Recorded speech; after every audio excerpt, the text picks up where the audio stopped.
Thank you so very much. Being nominated, being selected by the partnership, listening to my colleagues right now, this is all an amazing reminder of the fierce cocoons of love, of feminist love that sustain me in this work, that sustain my siblings in this work, all of you, and that most importantly, sustain and empower survivors of trauma, which can be past or present, individual or collective and collective.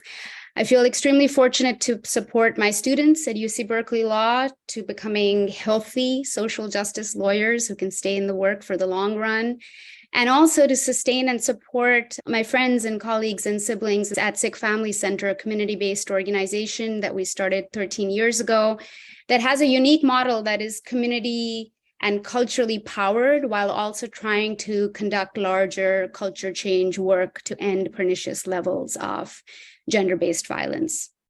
Survivors, as you all know, must navigate so many barriers: language barriers, informational barriers, legal barriers, system biases. It's easy to say, and we hear this often, that stigma or shame or honor is the leading reason for survivors in certain communities not getting the support they need.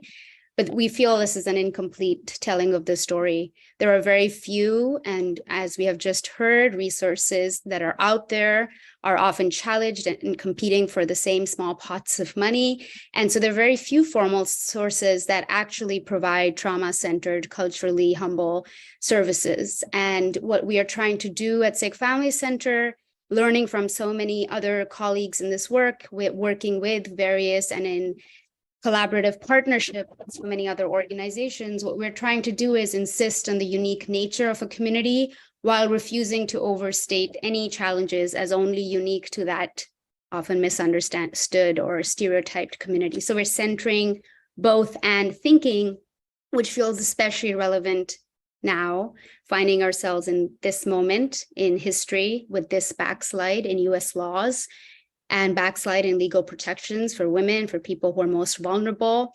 And in this generation of the US domestic violence movement, we need to embrace more both and thinking instead of either or thinking. I love, I support in between spaces ever since I answered my first rape crisis call as an 18-year-old. I have learned from survivors how we must move outside of the binary. Binary thinking is pretty useless.